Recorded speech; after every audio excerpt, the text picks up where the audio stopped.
الحمد للہ رب العالمین والصلاة والسلام علی سید الانبیاء والمرسلین نبینا محمد وعلی آلہ وصحبہ اجمعین اما بعد۔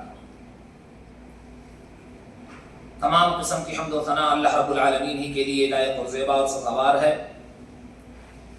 جو سارے جہان کا خالق و مالک اور پالنہار ہے، جس نے ہمارے لیے بہترین عبادت کرنے کے مواسم بنائے، اور اللہ رب العالمین نے خصوصاً یہ مہینہ رمضان کا مغفرت کا مہینہ، خیر و برکت کا مہینہ، رحمت کا مہینہ بنایا، جس میں ہم زیادہ سے زیادہ عبادت کر کے نیکیاں جمع کر سکیں اور اپنے گناہوں سے توبہ کر سکیں۔ جس قدر اللہ رب العالمین کی تعریف کی جائے کم ہے، ہر حال میں ہم اسی سے مدد طلب کرتے ہیں اور اس کا شکر ادا کرتے ہیں، اور درود و سلام ہو تمام انبیاء کرام پر، خصوصاً پیارے نبی جناب محمد رسول اللہ صلی اللہ علیہ وسلم پر، جس ہستی کے ذریعہ اللہ تعالیٰ نے ہم تمام لوگوں کو فلاح یابی، ہدایت، کامیابی کا راستہ دکھایا، اور ہر ایک انسان کو اسی اسوہ اور طریقے کو اپنا کر کامیابی اور کامرانی مل سکتی ہے۔ اس ذات گرامی پر انگنت درود اور سلام نازل ہو، اللہم صلی علی محمد وآلہ وبارک وسلم۔ حمد و صلوات کے بعد شیخ صاحب نے، چونکہ رمضان کا یہ آخری مہینہ چل رہا ہے، جس کے اندر شیخ صاحب نے بہت ہی قیمتی نصیحتیں کی ہیں کہ اللہ کے رسول صلی اللہ علیہ وسلم رمضان کے آخری عشرے میں بہت زیادہ محنت کرتے تھے، جیسا کہ مشہور حدیث ہے حضرت عائشہ رضی اللہ تعالی عنہا سے، کان النبی صلی اللہ علیہ وسلم یجتہد فی العشر الاواخر ما لا یجتہد فی غیرہ، کہ نبی کریم صلی اللہ علیہ وسلم رمضان کے آخری عشرے میں اتنی عبادت کرتے تھے، عبادت میں اتنا زیادہ محنت کرتے تھے کہ دوسرے دنوں میں اس قدر عبادت نہیں کیا کرتے تھے۔ تو ظاہر سی بات ہے کہ رمضان کا یہ آخری عشرہ چل رہا ہے اور بہت کم دن باقی رہ گئے ہیں کہ رمضان کا مہینہ مکمل ہو جائے گا، تو اس میں ہمیں زیادہ سے زیادہ محنت کرنا چاہیے، عبادت کرنا چاہیے۔ بہت سارے لوگ اعتکاف بیٹھے ہیں، اور اسی طرح سے اعتکاف کچھ دنوں کے لیے بھی بیٹھ کر کے ہمیں زیادہ سے زیادہ عبادت کرنا چاہیے، لیلۃ القدر کے حصول کے لیے کوشش کرنا چاہیے،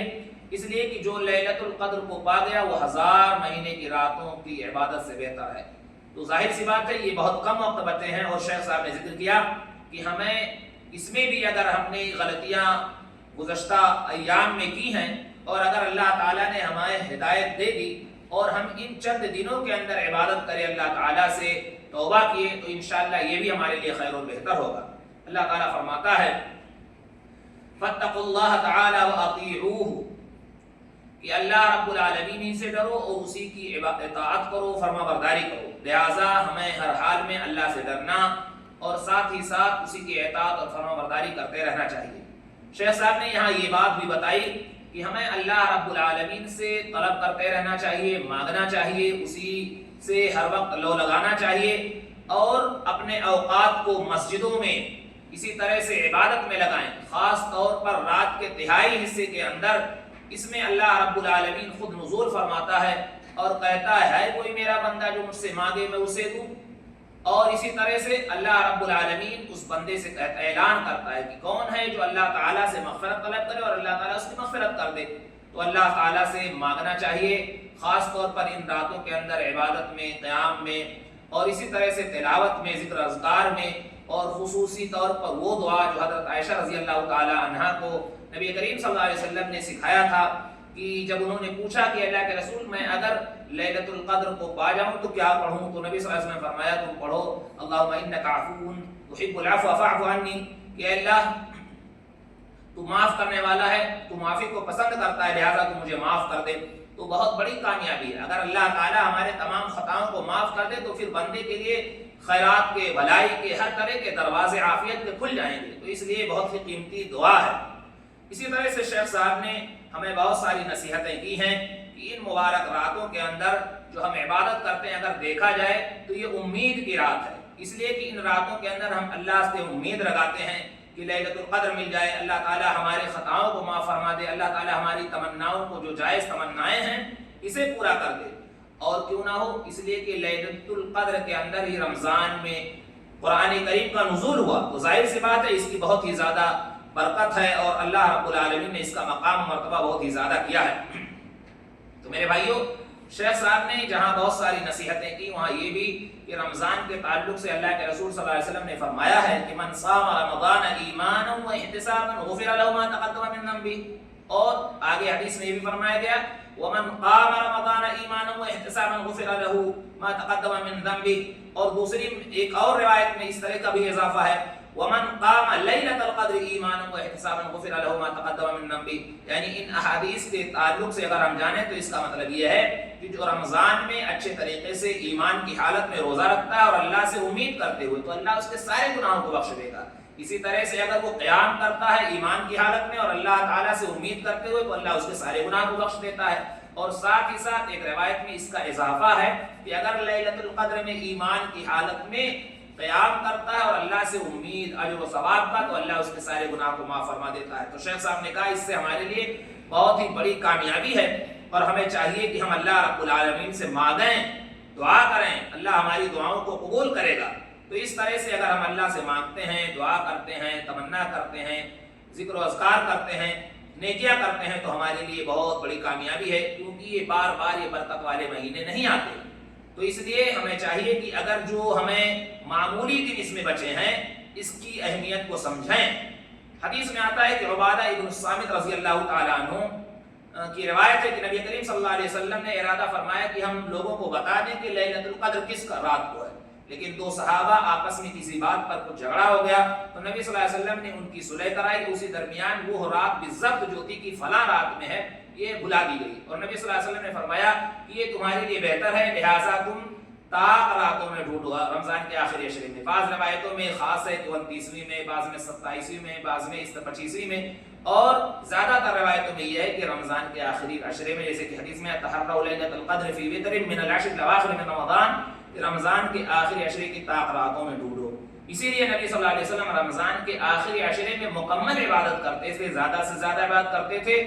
اور اس میں خود تیار ہوتے تھے، جیسا کہ روایت میں ہے کہ نبی صلی اللہ علیہ وسلم شد مئزرہ واحیا لیلہ وایقظ اہلہ، کہ نبی صلی اللہ علیہ وسلم اپنے ازار کو کس لیتے، یعنی عبادت کے لیے مکمل طور پر تیار ہو جاتے تھے، اپنے گھر والوں کو بھی جگاتے اور خود بھی عبادت میں لگے رہتے تھے. تو چند ہی دن ہیں، شیخ صاحب نے اس پر خصوصی زور دیا کہ بہت کم دن ہیں، لہٰذا ہمیں چاہیے کہ اس میں بھی اگر ہم اپنے آپ کی کوتاہیوں کو، غلطیوں سے سبق سیکھیں اور ان چند دنوں کے اندر بھی صحیح معنوں میں عبادت کریں تو انشاءاللہ ہمارے لیے بہت ہی خیر اور بھلائی ہوگی. لہٰذا یہ مہینہ جس نے پا لیا تو اس میں زیادہ سے زیادہ عبادت کرو، اگر جو محروم ہو گیا تو سمجھ لیجئے کہ بہت خیر اور بھلائی سے محروم ہو گیا. اسی طرح سے شیخ صاحب نے یہ خطبہ دیتے ہوئے یہ بات بھی بتائی کہ ہمیں نیکی کرتے رہنا چاہیے، اس لیے کہ جو نیکیاں ہیں اللہ تعالیٰ کے فرمان کے مطابق ان الحسنات یذھبن السیئات، کہ نیکیاں جو برائیوں کو ختم کر دیتی ہیں. تو اگر ہم نیکی پر نیکی کرتے ہیں تو انشاءاللہ جو گناہ ہم سے ہوتے ہیں بسا اوقات دانستہ طور پر ہو جاتے ہیں، یعنی جان بوجھ کر، بسا اوقات بغیر جانے بوجھے، تو انشاءاللہ یہ نیکیاں جو ہیں ہمارے گناہوں کو ختم کر دیں گی، کفارہ بنا دے گی. ساتھ ہی ساتھ شیخ صاحب نے کچھ نصیحتیں عید کے متعلق کی ہیں اور ساتھ ہی ساتھ زکوٰۃ فطر کے متعلق کی ہیں. تو شیخ صاحب نے قرآن کریم کی آیت پڑھی کہ اللہ تعالیٰ فرماتا ہے وَلِتُكْمِلُوا الْعِدَّةَ وَلِتُكَبِّرُوا اللَّهَ عَلَى مَا هَدَاكُمْ وَلَعَلَّكُمْ تَشْكُرُونَ، کہ تم گنتی کے جو دن ہیں اسے پورا کرو، یعنی رمضان کا مکمل روزہ رکھو اور اللہ کی تکبیر بیان کرو، اللہ تعالیٰ نے جس طرح تمہاری رہنمائی فرمائی ہے، اور تم اس کے شکر گزار بنو. تو تکبیر بھی یہ اسلام کے شعائر میں سے ایک شعیرہ ہے اور نبی کریم صلی اللہ علیہ وسلم کی سنت ہے. لہٰذا جب چاند نکل جائے تو ہمیں پھر جب تک نماز عید نہ ہو جائے ہمیں تکبیر پڑھتے رہنا چاہیے. حتیٰ کہ صحابہ سے، سلف سے ثابت ہے کہ وہ بازاروں میں یا راستے میں چلتے تھے تو زور سے بلند آواز سے تکبیریں کہا کرتے تھے. ہاں البتہ جو خواتین ہیں، عورتیں ہیں، وہ پست آواز سے دھیرے دھیرے اپنا بھی وہ تکبیر کہتی رہیں گی. ساتھ ہی ساتھ شیخ صاحب نے یہ نصیحت کی کہ عورتوں اور مردوں تمام لوگوں کو عیدگاہ پر جا کر کے نماز ادا کرنا چاہیے. نبی کریم صلی اللہ علیہ وسلم کی یہ سنت ہے اور اس سنت کی اہمیت اس سے مزید بڑھ جاتی ہے کہ وہ عورتیں جو نماز نہیں پڑھ سکتی ہیں پھر بھی وہ عیدگاہ جائیں اور وہاں بیٹھیں اور دعا میں شامل ہوں. لہٰذا ہمیں عورتوں کو بھی عیدگاہ پر لے جانا چاہیے، انہیں بھی موقع فراہم کرنا چاہیے کہ وہ بھی نماز پڑھیں، اگر نماز نہ پڑھنے کی حالت میں ہو تو دعا میں شامل رہیں. ساتھ ہی ساتھ شیخ صاحب نے نصیحت کی زکوٰۃ فطر. یہ زکوٰۃ فطر جو ہے میرے بھائیو ہر ایک مسلمان کا فرض ہے، اسے نکالنا چاہیے. جیسا کہ حضرت عبداللہ بن عباس رضی اللہ تعالیٰ عنہ کی روایت میں ہے کہ کہ نبی صلی اللہ علیہ وسلم نے فرض کیا، فرض رسول اللہ صلی اللہ علیہ وسلم زکوٰۃ الفطر طہرۃ للصائم وطعمۃ للمساکین، کہ نبی صلی اللہ علیہ وسلم نے زکوٰۃ فطر کو فرض کیا ہے جو مسکینوں کے لیے کھانے کا سبب ہو جائے گا اور جو روزے دار ہیں ان کے لیے پاکیزگی کا سبب ہو جائے گا، یعنی جو غلطی ان سے کچھ ہو گئی ہے وہ معاف ہو جائے گا۔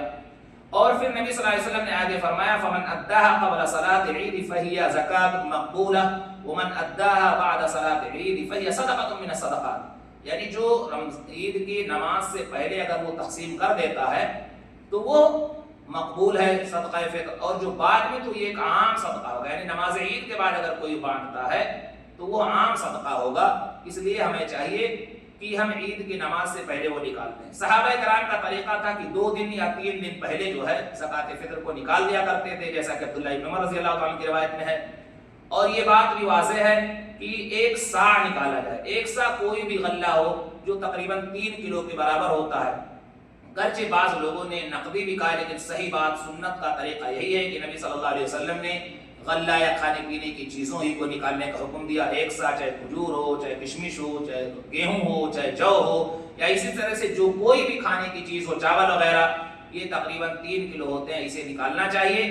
اور مستحق تک پہنچا دینا چاہیے۔ اور اللہ کے رسول صلی اللہ علیہ وسلم کا یہ حکم ہے اور ہمیں اسے اپنانا چاہیے، جیسا کہ دوسری حدیث میں ہے کہ نبی صلی اللہ علیہ وسلم نے فرض کیا ہے